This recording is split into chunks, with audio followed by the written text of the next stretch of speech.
Ladies and gentlemen, welcome to Ricky Ritzel's Broadway. And please welcome to the stage, Christine Zabornik.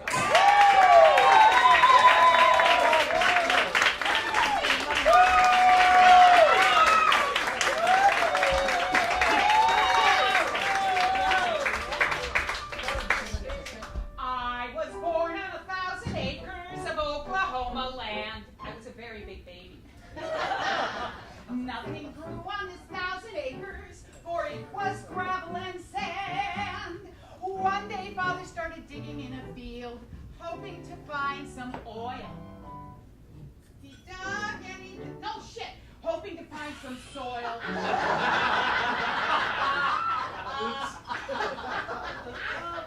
Well, now you know. He dug and what do you think? Oil, oil, oil.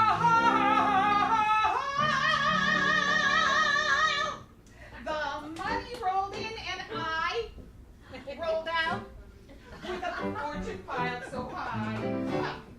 Whoa, I had another eye here. Oh, well. Oh, here it is. What's my destination? Hey! And now, who am I?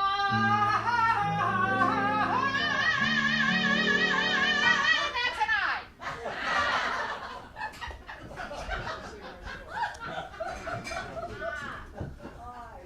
I'm the chosen party giver for the White House clientele.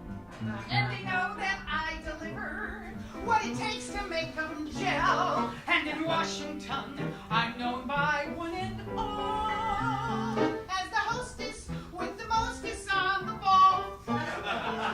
They could go to Elsa Maxwell, big old dyke, you know, when they had an accident. They could always grind their axe well at the party she designed.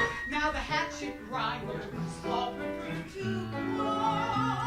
I'm the hostess with the mostest on the ball. I got great big heart, good caviar, yes, the best that can be found. And a large amount for my bank account when election time rolls round. If you're feeling presidential, you can make it yes sir. There are just 3 things essential. Let me tell you, all you need is an ounce of wisdom and a pound of gold. And the hostess with the mostest on the ball. Here I come out to you. This is my ball break. I like to break balls.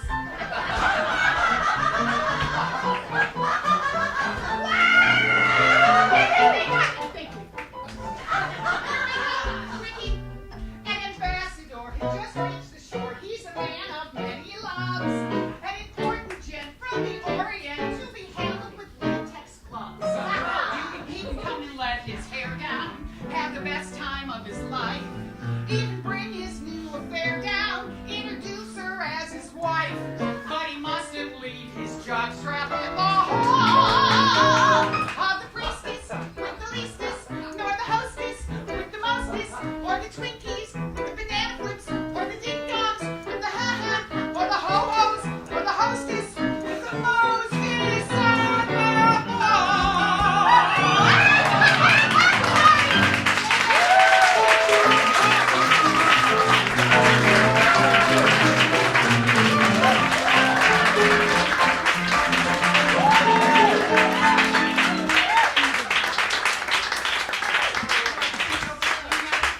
Yes, that was Christine Zabornik. If you didn't know. Welcome, ladies and germs, to the May 17, 2017 edition of Ricky Ritzel's Broadway. And judging from that subtle opening number, it's going to be a very quiet show, very quiet. Yes, the first vehicle we're doing is Call Me Madam, which starred Doris Day. I'm seeing if you're awake. No, that's not true at all. The first show is Call Me Madam, which starred Ethel Merman as the newly assigned ambassador to the fictional country of Lichtenberg. The book was written by Howard Lindsay and Russell Krauss, whose big success had been Life with Father. Music and lyrics by Irving Berlin, and directed by George Abbott.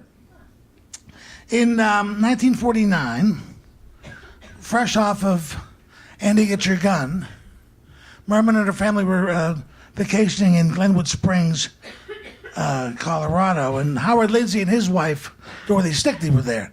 And watching Merman poolside, reading a magazine article about Pearl Mesta, Lindsay was struck by how typically American she was and envisioned her portraying a colorful character of similar to the new ambassador, which was Pearl Mesta. She was the big Washington hostess that Sally Adams, the character in Call Me Madam, is based on.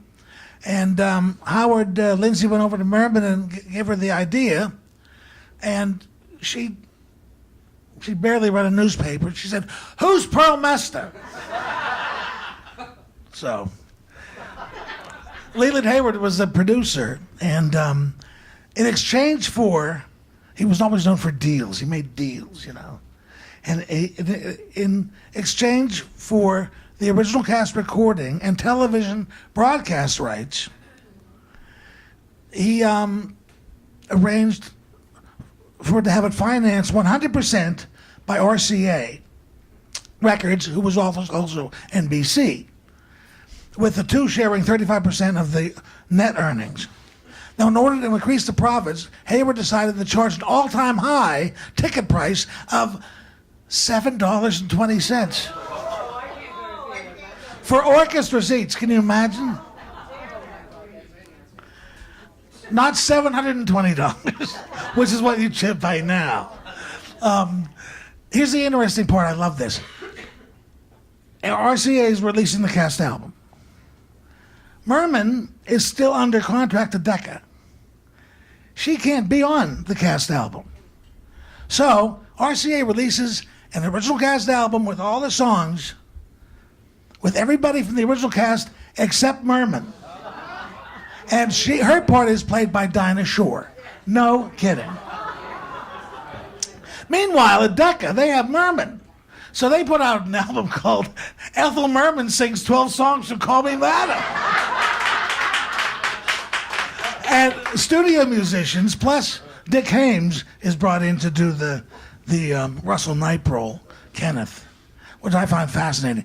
Call Me Madam opened at the Imperial on October 12, 1950, ran for 644 performances, and closed May 3rd, 1952. It won 4 Tonys, Best Score, Best Supporting Actor in a Musical, and Merman won her only Tony for this. She didn't win for Gypsy. She was beat by Mary Martin. Dyke, you know.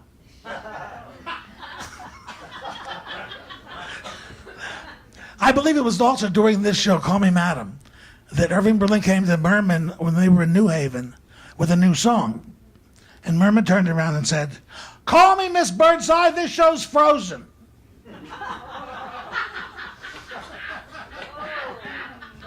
I'm not kidding. That's an actual quote from the Merm. Now, Mrs. Sally Adams has landed in Lichtenberg as a new ambassador from the U.S. She has been told by President Harry Truman, who she talks to all the time, in no uncertain terms, to lend any money to the country. No, do not lend a dime, a nickel, nothing. Then she meets the Lichtenberg foreign minister. Money, money, money, money, money, money. Can you use any money? Money, money, money, money, money, money. Nice new bills that we're giving away. There are photographs on everyone. Lincoln, Grant, and Washington. Or you might like the ones with Henry Clay. Can you use any money today? 2 million, 4 million, 10 Take what you want when it's gone, you can come back again. Bills that haven't been printed yet, you can have them by the stack. Coins that haven't been minted yet, that you never have to get back. Sam puts it right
That went very well. Her assistant, Kenneth, makes his own romantic discovery in The Princess Maria. Now here, as Kenneth, not as Princess Maria, to woo you in song is the ever-delectable Sidney Meyer.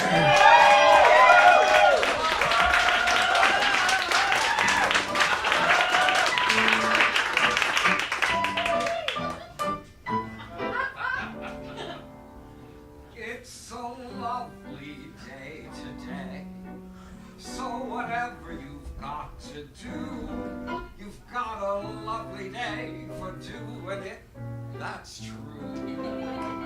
And I hope whatever you've got to do is something that can be done by two, because I'd very much like to stay. It's a lovely day today, so whatever you've got to do, it would be lovely to be doing it with you. And if you've got something that must be done, but it can only be done by one, then there's nothing more to say, except it's a lovely day for saying it's a lovely day.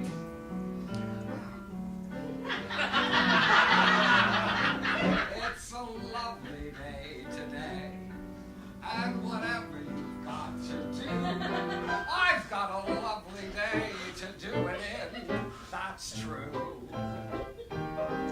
But perhaps whatever I've got to do is something that can be done by two. If it is, then you could stay. It's a lovely day today, but you're probably busy too, so I suppose there's nothing we can do. For if you've got something that must be done, and it can only be done by one, then there's nothing more to say, except it's a lovely day for saying it's a lovely day.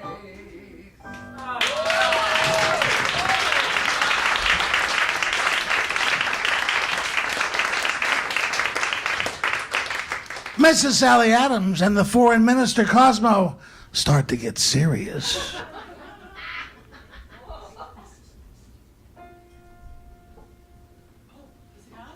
No, it's your duet. Yes. We'll come up here. Not with him. Oh, it's me by myself. Oh, yes. Doing a duet. Jesus H on a cracker.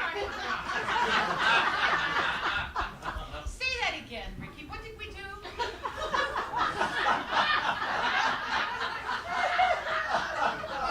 Mrs. Sally Adams and the foreign minister Cosmo start to get serious.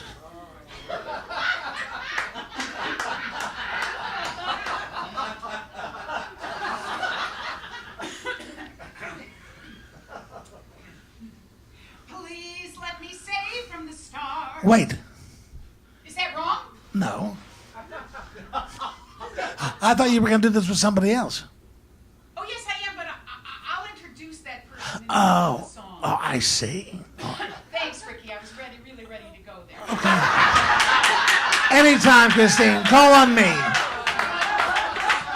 Confession situation.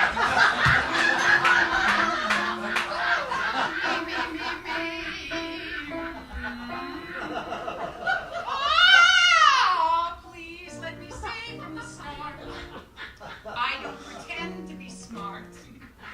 I just suggest what I think best, having your interest at heart.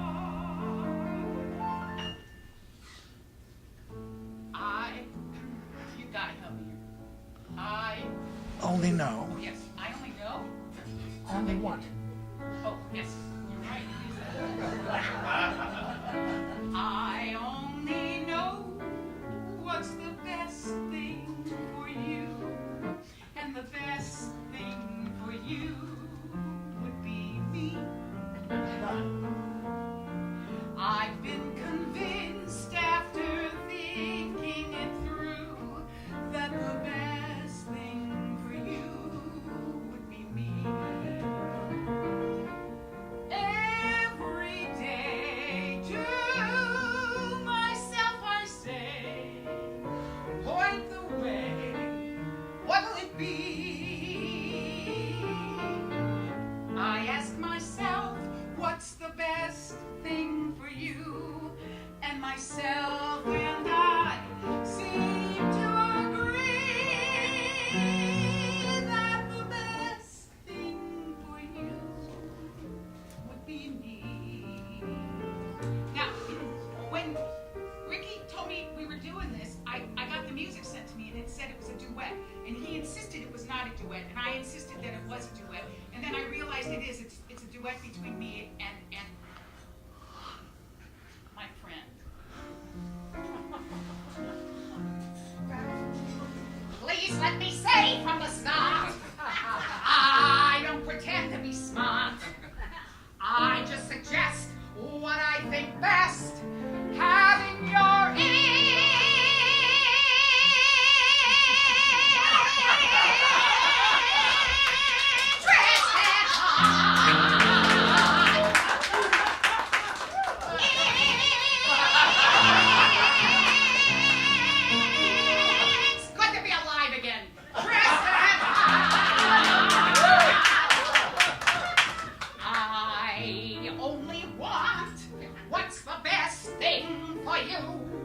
and the best thing for you would be me.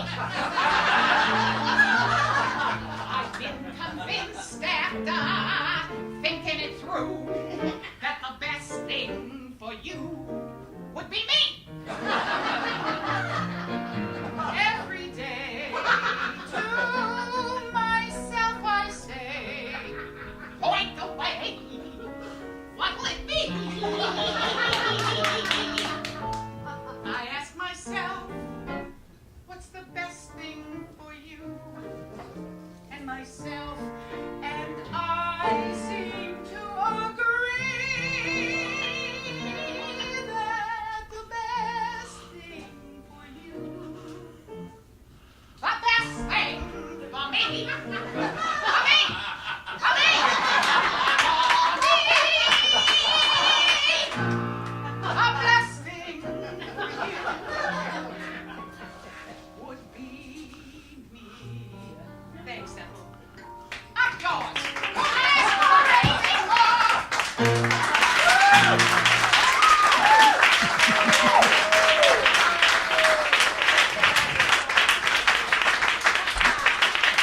So now, just as Sally and Cosmo admit their romance, Kenneth is still not sure what's the matter with him, and he complains to Mrs. Sally Adams, and she has the answer. Kenneth, what the hell's the matter with you? You don't see yourself lately.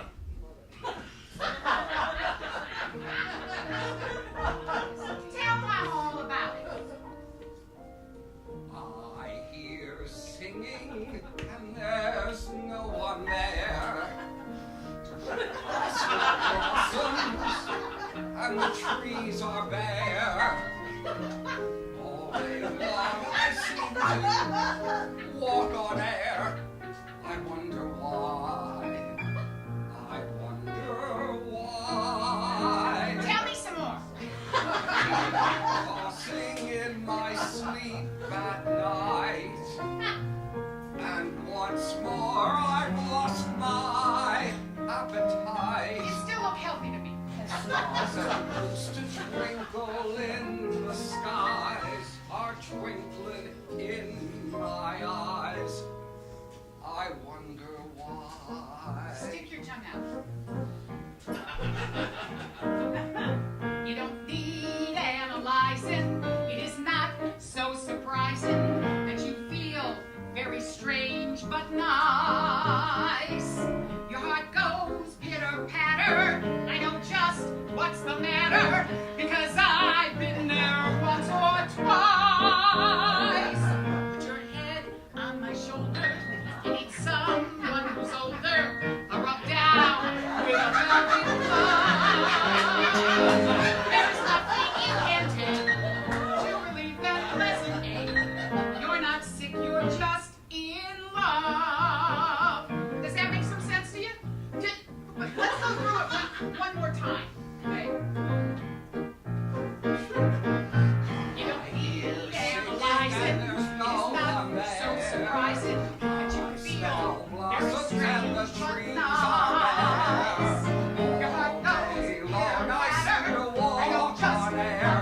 wonder why. Because I've been there once or twice.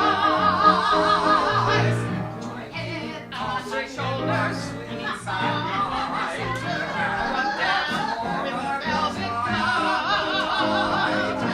There's nothing you can do. You're not sick, you're just in love. Damn it, there is nothing you can do to relieve that pleasant ache. You're not sick, you're just in love.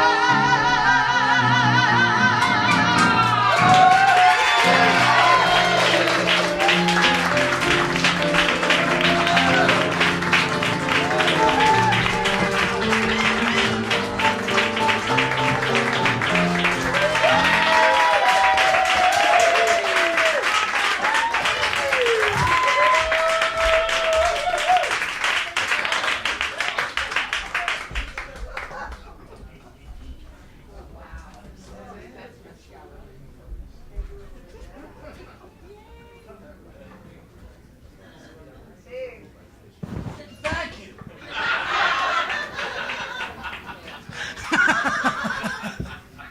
Oh boy, here we go. Big is a 1996 musical adaptation of the 1988 film starring Tom Hanks.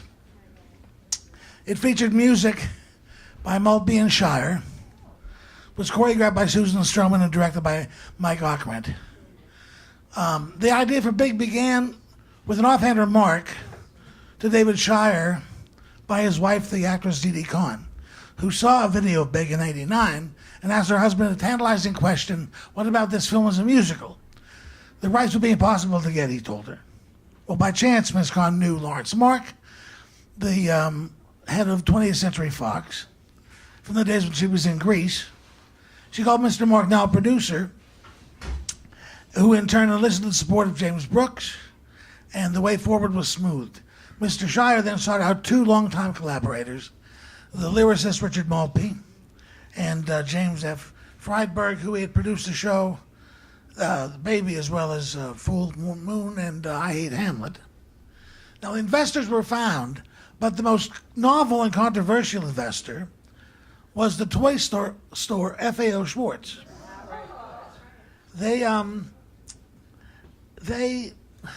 Well, a lot of the action takes place there. And it was the first and only time the store sold an original cast CD.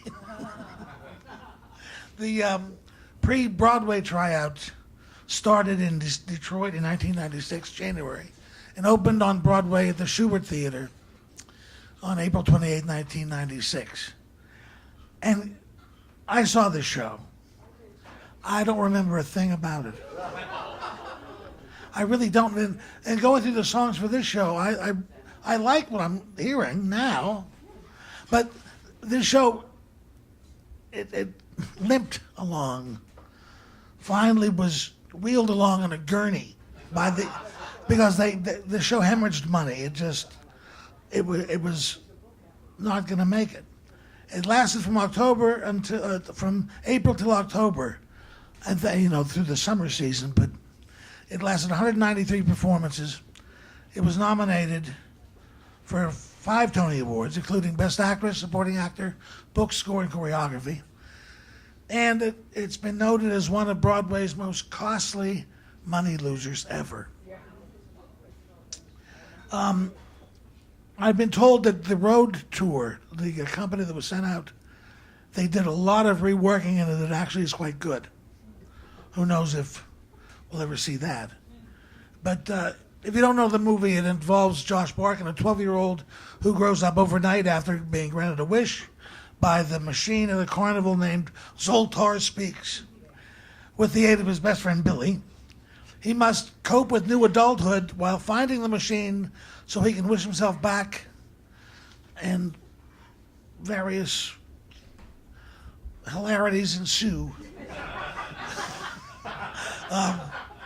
The 12-year-old in the 30-year-old body gets a job at FAO Schwartz.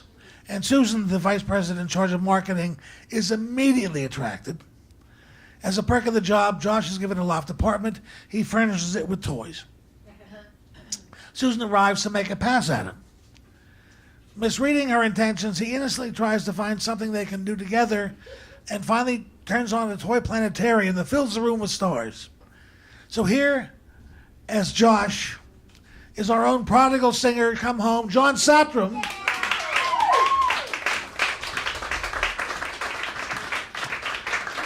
And as the clueless exec, our lovely Tara Moran.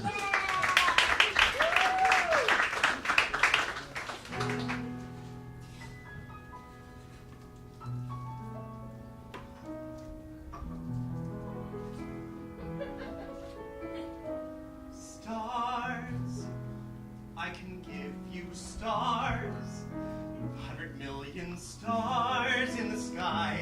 We can watch them float by.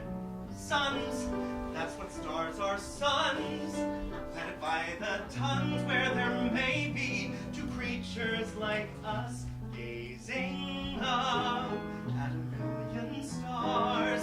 Isn't that a thought? That's awesome. Let me give you stars, stars, stars. Where did they come from? Oh, well, I used to have to sleep with the bathroom light on. Then I went to this awesome planetarium in the Museum of Natural History, and look, there's Orion's Belt, and Cassiopeia, and I see that bright one there? That's the North Star. Venus. Stars, how'd you like your stars? Very nice. How'd you like to rock it around? With my feet on the ground. Stars, you and me in stars, all the while the earth keeps on spinning. We're spending tonight gazing up at a million stars. Isn't that a thought? That's awesome. Let me give you stars, stars,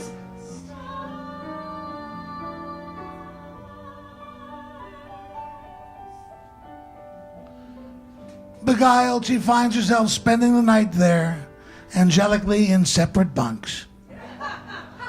Now, Boss McMillan challenges his executives to come up with a new Christmas toy for the kids and demands for them to find a new way to relate to children. Josh suggests dancing. He gets everyone to do a line dance, during which Susan gives him a kiss unlike any he had ever received as a boy from his mother.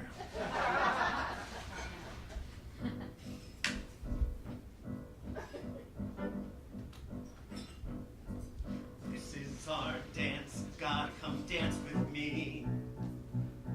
This is our chance, gotta move instantly.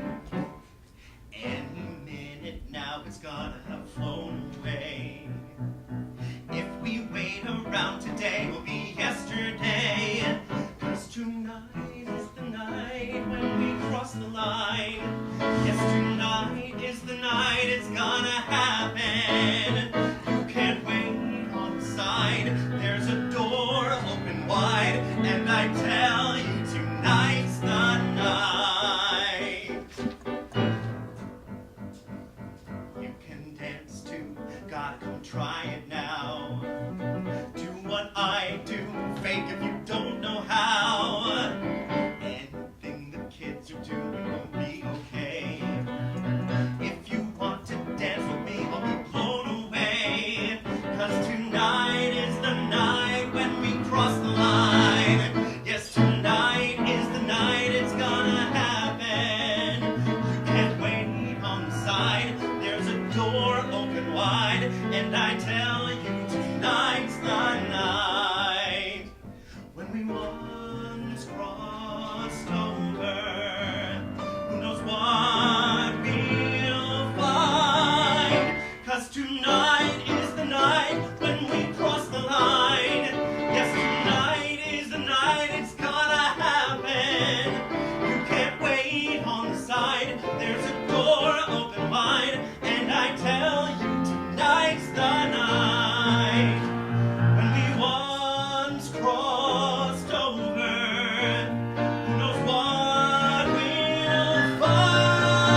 Where is she coming from? All I know is this wasn't a kiss from Mom. Is tonight the night when I cross the line? Is tonight the night something happens? I feel wild, I feel goosed, I feel scared, I feel juiced, I feel bounced like a ball, but I don't feel as small. I feel where I belong, I feel strong most of all, I feel tall, I feel grown, I feel big, I feel big. Cross the line, cross the line, cross the line, cross the line.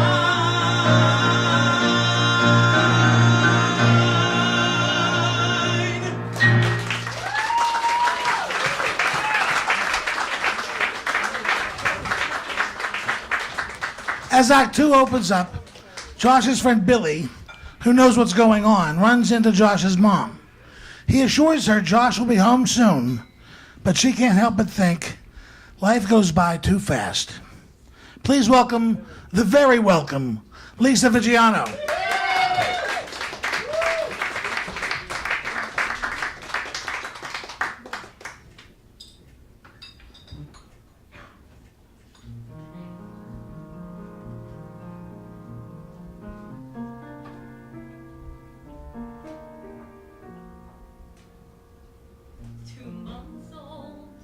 He looks up at you. How his smile melts your heart. You wanna say, stop time. Don't move on. Even as you watch, that look is gone. Then he's too such a little man, so alive and so smart. Again you say, stop time, stay just this way. But the future calls and he can't stay.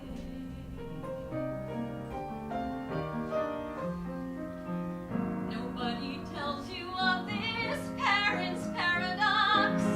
You want your kid to change and grow, but when he does, another child you once began to know leaves forever. Birthdays fly 7, 8, 9, 10. Every kid he becomes, you clutch and say, stop time. Hold this one fast, but it's not supposed to last. And the time has come and passed, for he is growing and he has to go.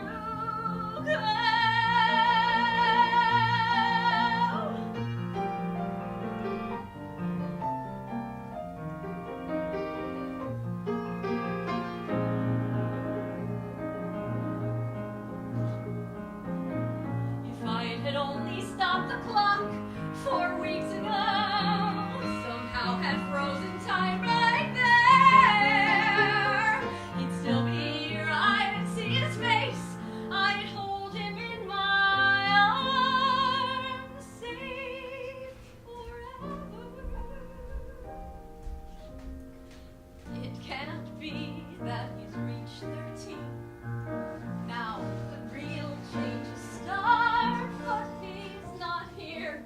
Stop time. Don't rush life so.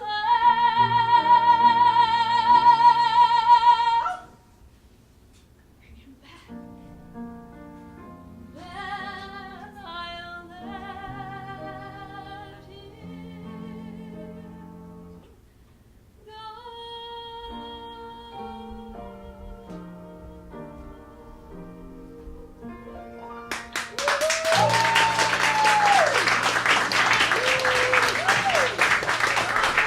That's Lisa Vigiano.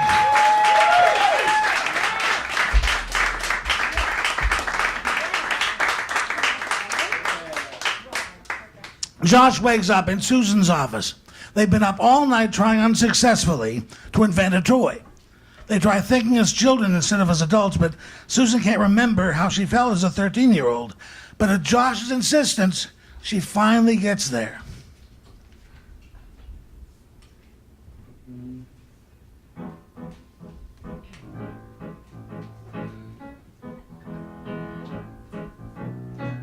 I was 12 and alive.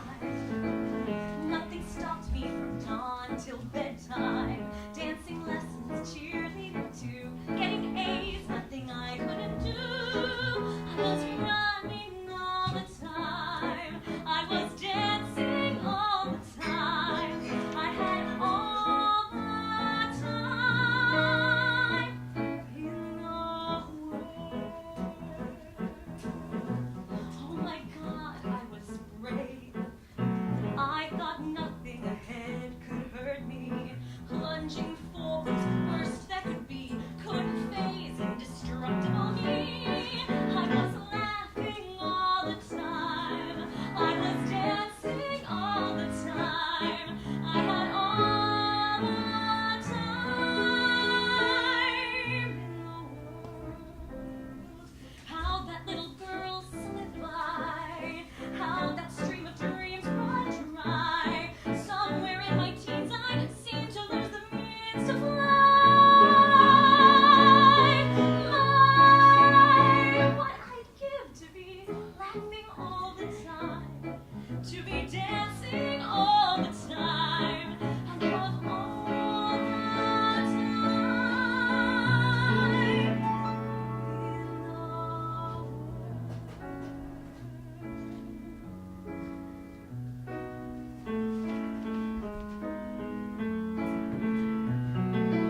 With you, I'm back, smiling all the time, and I'm laughing all the time.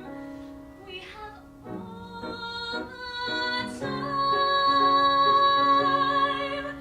in the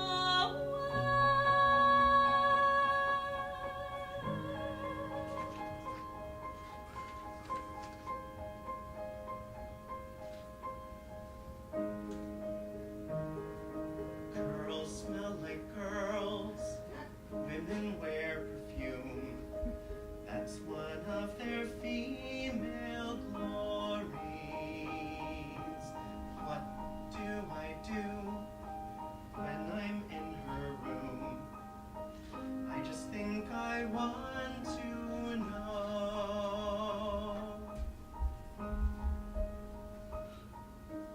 I've heard the jokes, read the magazines, laughed when all my friends told stories, talked all the talk, don't know what it means. Now I think I want to know. I want to know how love feels, what kind of lightning strikes you. How does a woman kiss you when she likes you?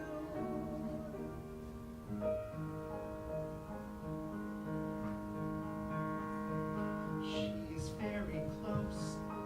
I can feel her breath tickling just above my collar. What happens next scares me half to death. Now's my chance to learn what this feeling is. Oh, that's what I want to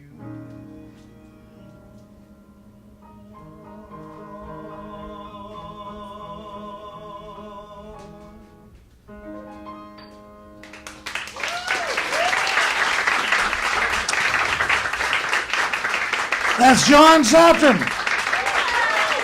Tara Moran. The action moves through a disastrous party of Susan's where Josh meets and embarrasses himself in front of all of her adult friends. Finally, Billy finds the amusement park fortune-telling machine. They need to get Josh back to 13. Before he makes his wish, Josh is honest with Susan, and finally the 13-year-old Josh is reunited with his mom and Billy. So that's that.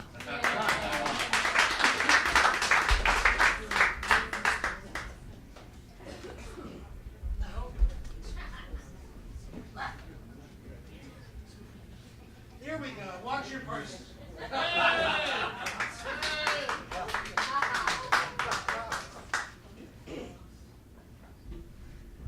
No, I don't want to go spreading any rumors.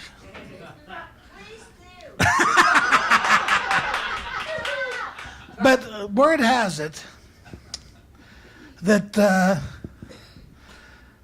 stage manager would go to the back of the Palace Theater and yell, 15 minutes to the cast of applause. Always knock on Miss McCall's door. And by the time she got to places, she'd call her places, go to McCall's door, throw a piece of meat in and run. I don't want to say that that's true. But now, please consider, you think we're living in very odd times right now. Lauren Bacall has won 2 Tonys for musicals.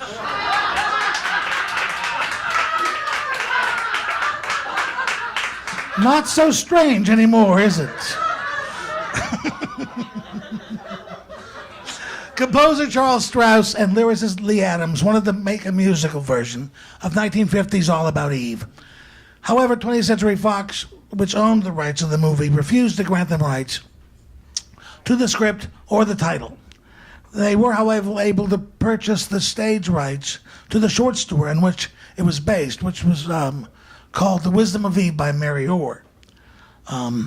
The resulting musical could not contain any dialogue or characters that had been created for the movie, but could use the original material that the movie had also used. In April of '69, it was announced that Strauss Adams and book writer Sidney Michaels were working on the show, with Lawrence Kasher producing. In July of '69, Lauren Bacall was cast as aging theater star Margot Channing, who'd been played by Bette Davis in All About Eve. Kasher hired Compton and Green to write a new book because they didn't care for Sidney Michaels. And they updated the story so that it was set in present-day 1970 instead of 1950 setting of All About Eve. Compton and Green created new characters to replace characters that weren't allowed to be reproduced. Bertie Coonan, her Thelma Ritter's character, became a boy, played by Leroy Reams. And some memorable moments of 70s style happened. One of the lines was, Margot said, are you going to be her hairdresser too, about somebody else? And Dwayne said, only when she's laid out. Very 70s. Groovy, At a later point, 20th Century Fox reversed its original decision. Isn't that nice? And the show was too far along, so they sort of said no. Strauss and Adams did write a song based on the film's most famous line, fasten your seatbelts. When Bacall's contract was up in '71, the producers initially decided to cast Rita Hayworth as Margot. But they had no one had any idea of the Alzheimer's that was taking effect. Finally, a casting coup happened when they cast as Margot Ann Baxter, who had played Eve in All About Eve. And when Baxter departed the show in 1972, Arlene Dahl replaced her, and it tanked. The musical opened on Broadway on March 30th, 1970, ran for 896 performances. It won the Tony Award for Best Musical, and Lauren Bacall won for Best Actress in a Musical. Applause opens like All About Eve, with Eve accepting an award. In the movie, it's a Sarah Siddons Award. In the musical, it's a Tony. Margot thinks back to the night that the playwright's wife, Karen, brought Eve back to Margot's dressing room. How they took Margot's boyfriend, love interest, fiance, Bill to the airport, and how she and Eve ended up in a gay bar in Greenwich Village. Are you kidding? Shock of shocks. Please welcome as Margot Channing, the illustrious Charlotte Patton.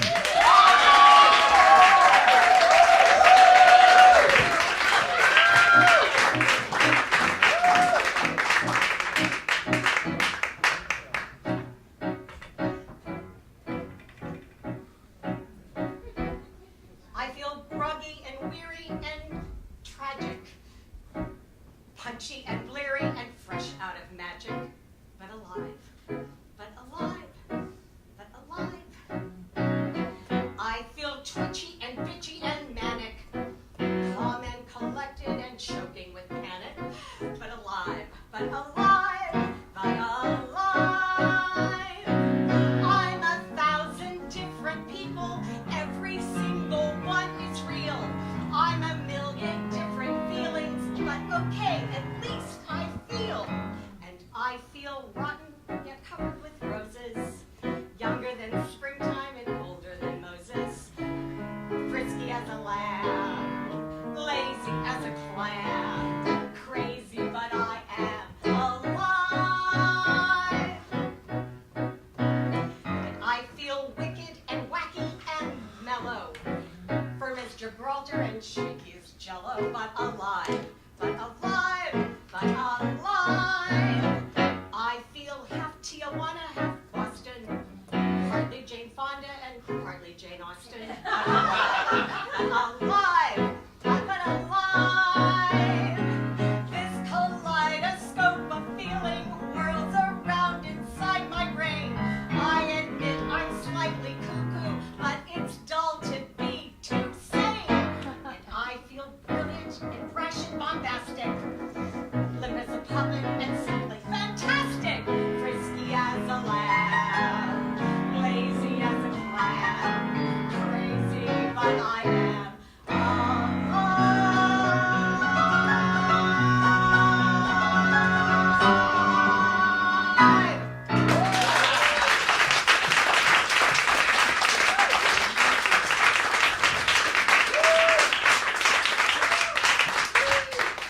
So they make their way back to Margot's apartment, where on the TV, it happens, an old movie of Margot's is being broadcast.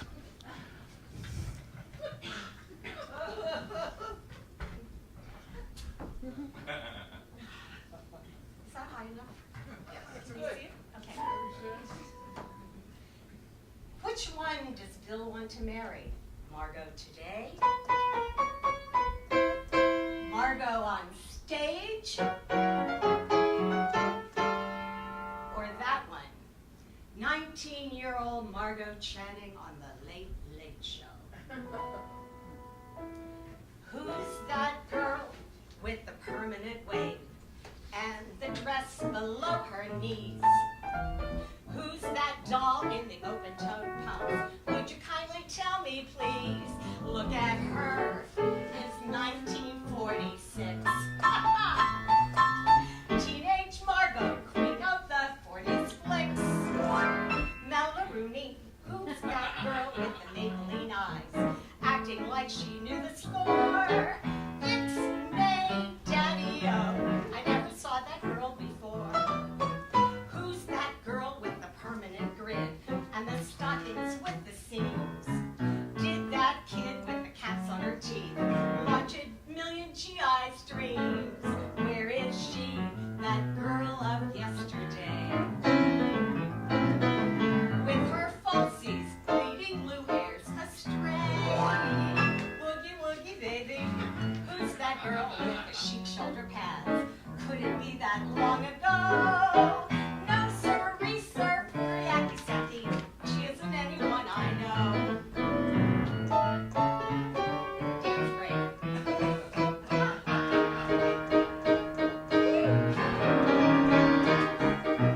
Watch her dance, you could tell that she's hip, and she digs that jump and jive. Wind her up and she really can act. You would swear that she's alive. How she smokes those brand new filtered chips. Watch her pucker those red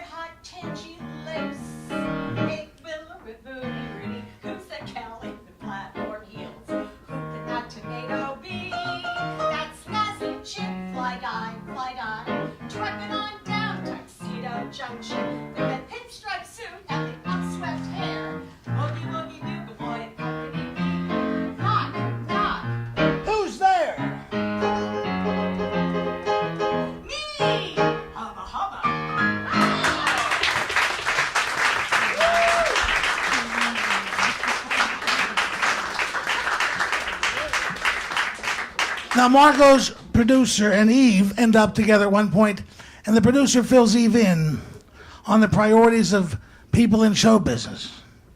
Please welcome to enlighten us with this cut song from the show, the ever-informative Erin Morishita.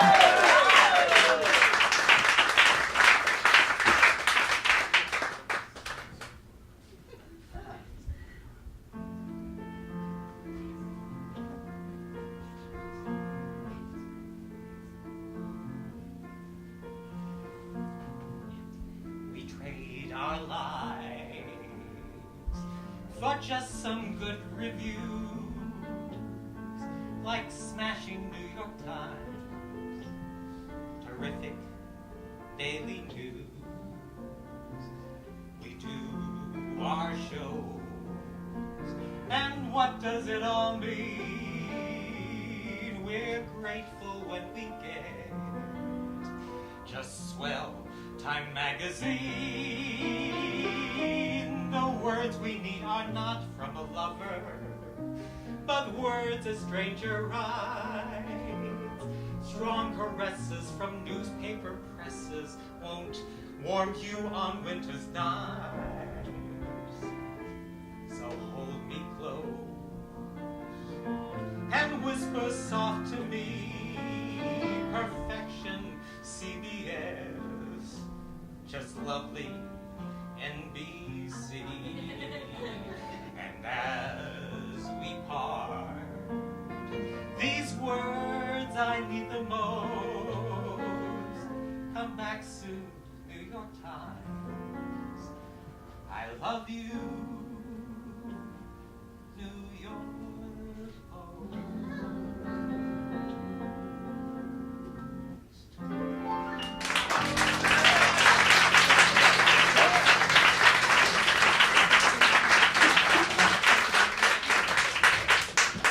Now, Margot is finally on to Eve and confronts her with her own rules of theatrical life.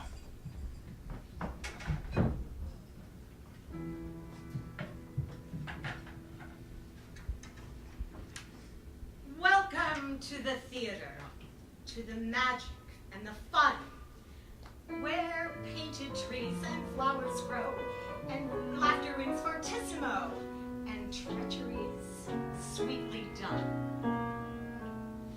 Now you've entered the asylum, this profession unique. Actors are children, playing hide and ego seek. So welcome, Miss Eve Harrington, to this business we call show. You're on your way to wealth and fame. Unsheathe your claws, enjoy the game. You'll be a bitch, but they'll know your name. From New York to Kokomo. Welcome to the theater, my dear. You'll love it so.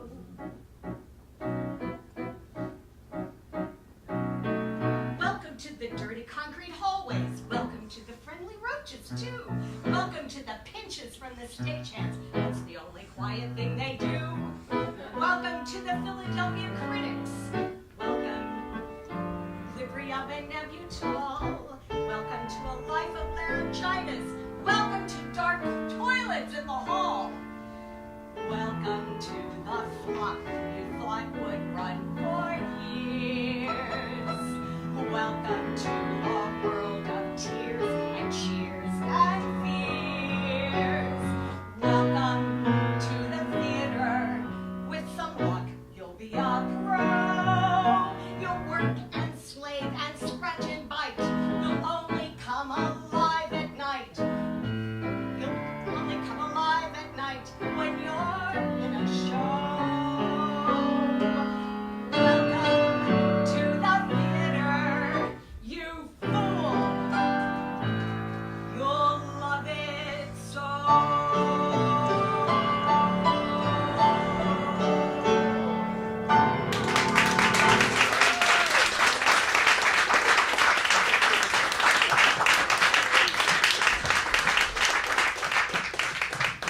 Now, because Margot was the only one who believed Eve was evil, Bill walked out on her. But a few choice knives in Margot's back sent Bill returning to Margot's arms.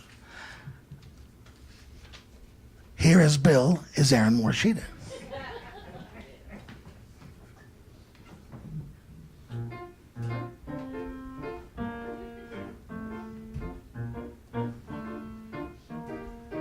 You are one of a kind of fabulous bird. You're out of your mind and way out of sight. You're one of a kind, unique is the word, and that's why I find the others all trite. I like the weird things that happen inside of your skull. Being with you may be hard on the nerves, but it's never dull. Oh no, never dull. You walk in the room and people all stare, because maybe you bloom. They'd have to be blind to not recognize the rarest of rare. Right under their eyes, you're one of a kind. If there were two of you, or God forbid, a few of you, too much is what it would be. 'Cause you're one of a kind, one of a kind, one of a kind, one of a kind, and you're the kind of a woman for me.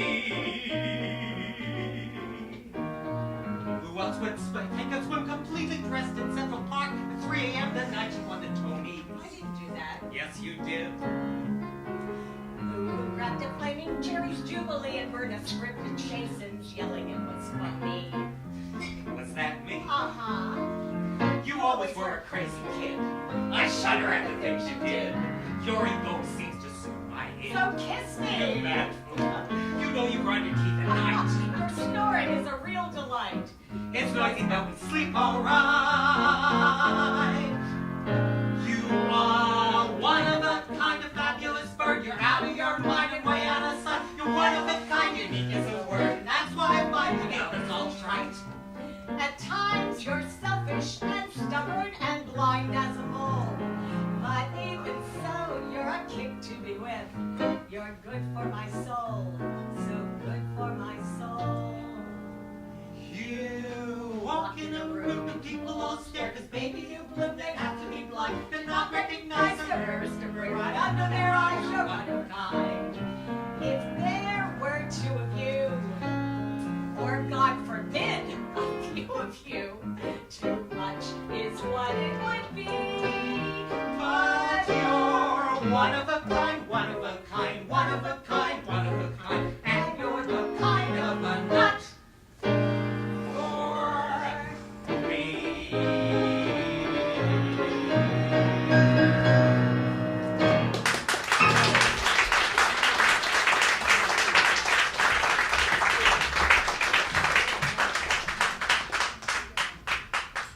Eve finally shows her true colors. And Heroes, colors and the Heroes. Eve is always, and here, I love autocorrect. I wrote, and here, as Eve, and I have colors and heroes. She's one of my heroes. Please welcome the always colorful Tara Moran.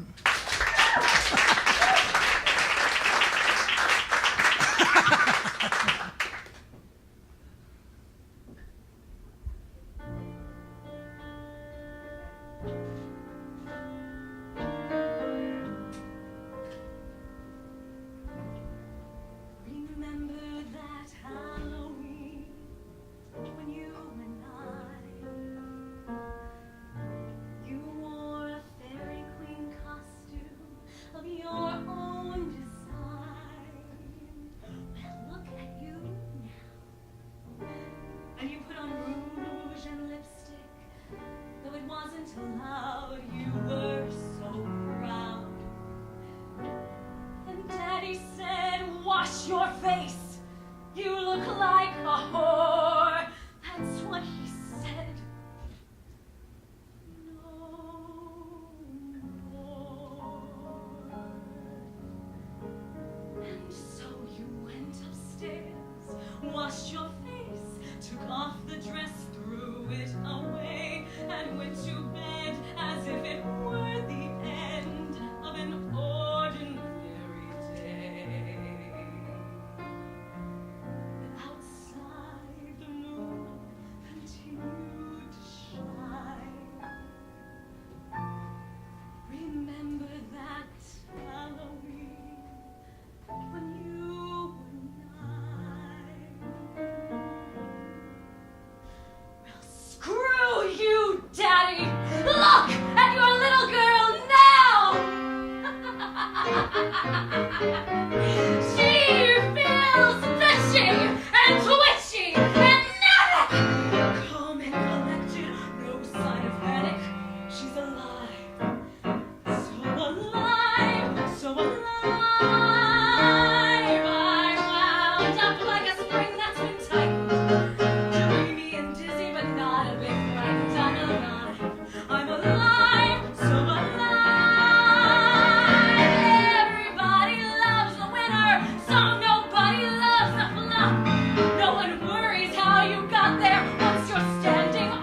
Moran.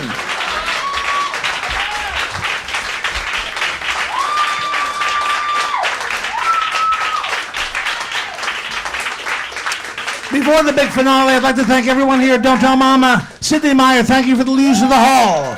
Please remember your wait staff, Randy. The incredible talented cast, I can't do this without you. I'm always grateful. And you, thank you all for coming out tonight to see us. And remember, our next show is Friday, June 30th at 8 p.m. when we'll present On the Town, Evita, and Godspell. And now back to applause. In the middle of the first act, the producer and Margot are at a Gypsy Dancers hangout. And Bonnie Franklin, in her big break as Bonnie sings a theatrical anthem, title song, to lead the pledge as Bonnie Franklin would be normally Lenny Watts. Whoa! Lenny is not feeling good. So, as Bonnie Franklin as Lenny Watts is moi.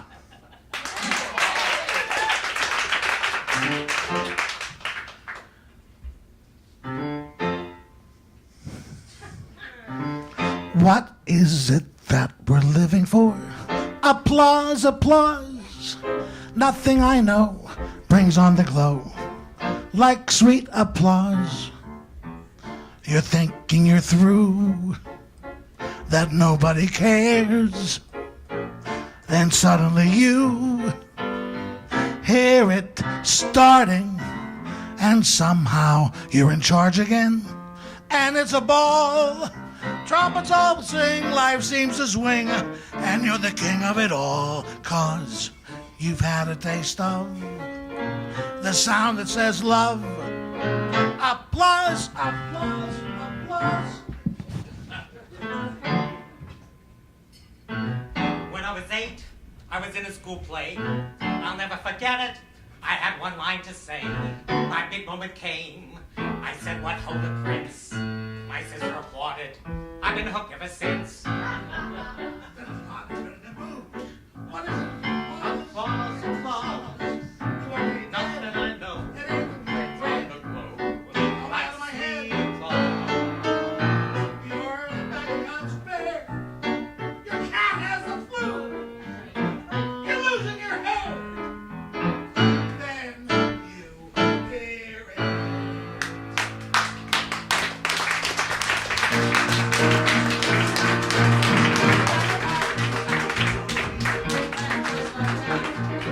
Everything's right. This isn't right.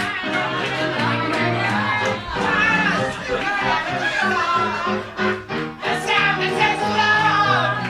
Applause, applause. And then wondrous applause, thunderous applause, beautiful sword, magnificent roar. It's better than pot, it's better than booze. A shot of applause will stand on the blues. Whatever you do, you better because.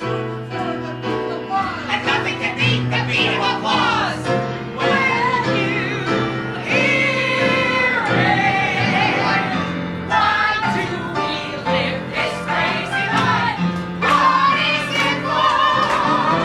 There's a here, soon as you're here, and the audience roar.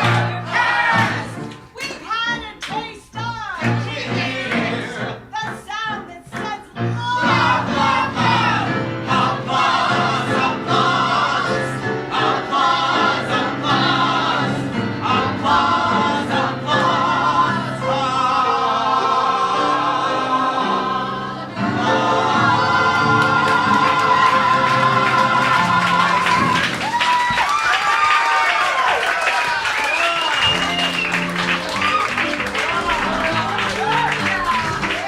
Take a bow.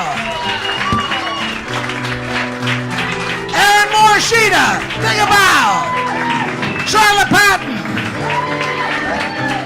Tamaran. Christine Zabornik.